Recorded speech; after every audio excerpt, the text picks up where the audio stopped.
마가복음 14장 예수를 죽일 음모. 6월절과 무교절 이틀 전이었다. 그런데 대제사장들과 율법학자들은 어떻게 속임수를 써서 예수를 붙잡아 죽일까 하고 궁리하고 있었다.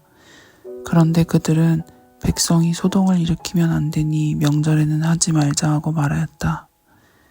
예수의 머리에 향유를 붓다. 예수께서 베다니에서 나병 환자였던 시몬의 집에 머무실 때에 음식을 잡수시고 계시는데 한 여자가 매우 값진 순수한 나드 향유 한 옥합을 가지고 와서 그 옥합을 깨뜨리고 향유를 예수의 머리에 부었다. 그런데 몇몇 사람이 화를 내면서 자기들끼리 말하였다. 어찌하여 향유를 이렇게 허비하는가? 이 향유는 300데나리온 이상에 팔아서 그 돈을 가난한 사람들에게 줄 수 있었겠다. 그리고는 그 여자를 나무랐다. 그런데 예수께서 말씀하셨다. 가만두어라. 왜 그를 괴롭히느냐? 그는 내게 아름다운 일을 했다. 가난한 사람들은 늘 너희와 함께 있으니 언제든지 너희가 하려고만 하면 그들을 도울 수 있다. 그러나 나는 언제나 너희와 함께 있는 것이 아니다. 이 여자는 자기가 할 수 있는 일을 하였다. 곧 내 몸에 향유를 부어서 내 장례를 위하여 할 일을 미리 한 셈이다. 내가 진정으로 너희에게 말한다. 온 세상 어디든지 복음이 전파되는 곳마다 이 여자가 한 일도 전해져서 사람들이 이 여자를 기억하게 될 것이다. 유다가 배반하다.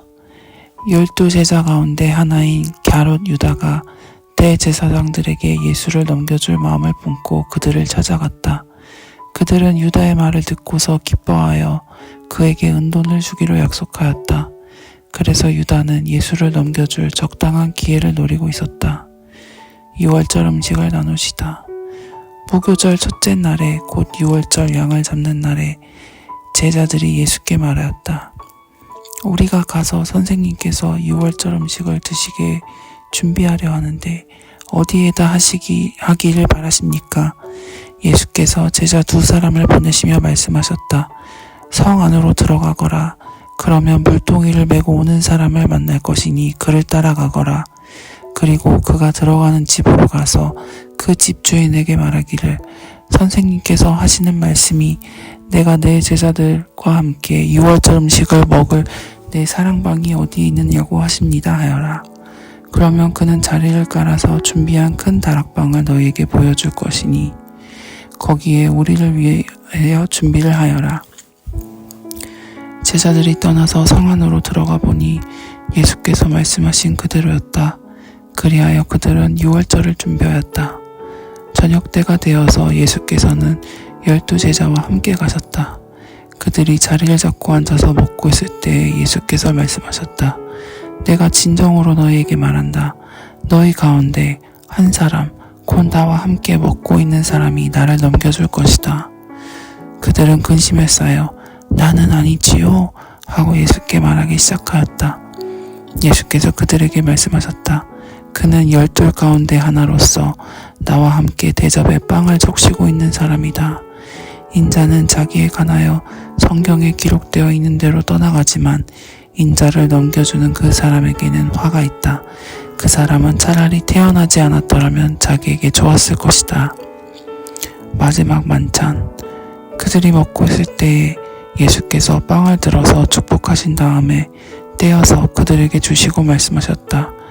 받아라, 이것은 내 몸이다. 또 잔을 들어서 감사를 드리신 다음에 그들에게 주시니 그들은 모두 그 잔을 마셨다. 그리고 예수께서 말씀하셨다. 이것은 많은 사람을 위하여 흘리는 나의 피, 곧 언약의 피다. 내가 진정으로 너희에게 말한다. 이제부터 내가 하나님 나라에서 새 것을 마실 그날까지 나는 포도나무 열매로 빚은 것을 다시는 마시지 않을 것이다. 그들은 찬송을 부르고서 올리브산으로 갔다. 베드로가 부인할 것을 예고하시다. 예수께서 제자들에게 말씀하셨다. 너희가 모두 걸려서 넘어질 것이다. 성경에 기록하기를 내가 목자를 칠 것이니 양떼가 흩어질 것이다 하였기 때문이다. 그러나 내가 살아난 뒤에 너희보다 먼저 갈릴리로 갈 것이다. 베드로가 예수께 말하였다. 모두가 걸려 넘어질지라도 나는 그렇지 않을 것입니다. 예수께서 그에게 말씀하셨다. 내가 진정으로 너에게 말한다. 오늘 밤에 닭이 2번 울기 전에 네가 3번 나를 모른다고 할 것이다. 그러나 베드로는 힘주어서 말하였다. 내가 선생님과 함께 죽는 한이 있을지라도 절대로 선생님을 모른다고 하지 않겠습니다. 나머지 모두도 그렇게 말하였다. 겟세마네 동산에서 기도하시다. 그들은 겟세마네라고 하는 곳에 이르렀다. 예수께서 제자들에게 말씀하시기를 내가 기도하는 동안에 너희는 여기에 앉아 있어라 하시고 베드로와 야고보, 요한을 데리고 가셨다. 예수께서는 매우 놀라며 괴로워하기 시작하였다. 그래서 그들에게 말씀하셨다. 내 마음이 근심에 쌓여 죽을 지경이다. 너희는 여기에 머물러서 깨어 있어라. 그리고서 조금 나아가서 땅에 엎드려 기도하시기를 될 수만 있으면 이 시간이 자기에게서 비껴가게 해달라고 하셨다. 예수께서는 이렇게 말씀하셨다. 아빠 아버지께서는 모든 일을 하실 수 있으시니 내게서 이 잔을 거두어 주십시오. 그러나 내 뜻대로 하지 마시고 아버지의 뜻대로 하여 주십시오. 그런 다음에 돌아와서 보시니 제자들은 자고 있었다. 그래서 베드로에게 말씀하셨다. 시몬아, 자고 있느냐? 1시간도 깨어 있을 수 없느냐? 너희는 유혹에 빠지지 않도록 깨어서 기도하여라. 마음은 원하지만 육신이 약하구나. 예수께서 다시 떠나가서 같은 말씀으로 기도하시고 다시 와서 보시니 그들은 자고 있었다. 그들은 졸려서 눈을 뜰 수 없었던 것이다. 그들은 예수께 무슨 말로 대답해야 할지를 몰랐다. 예수께서 3번째 와서 그들에게 말씀하셨다. 남은 시간을 자고 쉬어라. 그 정도면 넉넉하다. 때가 왔다. 보아라. 인자는 죄인들의 손에 넘어간다. 일어나서 가자. 보아라. 나를 남겨줄 자가 가까이 왔다. 예수께서 잡히시다. 그런데 예수께서 아직 말씀하고 계실 때에 12제자 가운데 하나인 유다가 곧 왔다. 대제사장들, 율법학자들과 장로들이 보낸 무리가 칼과 몽둥이를 들고 그와 함께 왔다.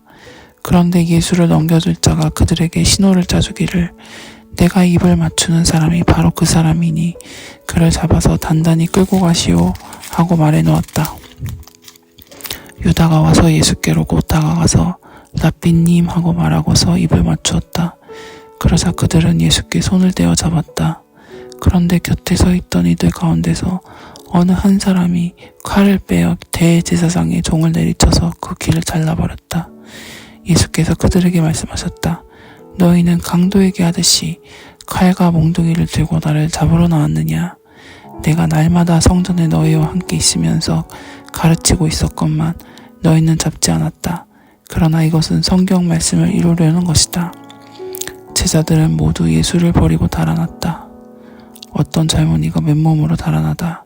그런데 어떤 젊은이가 맨몸에 호리불을 두르고 예수를 따라가고 있었다.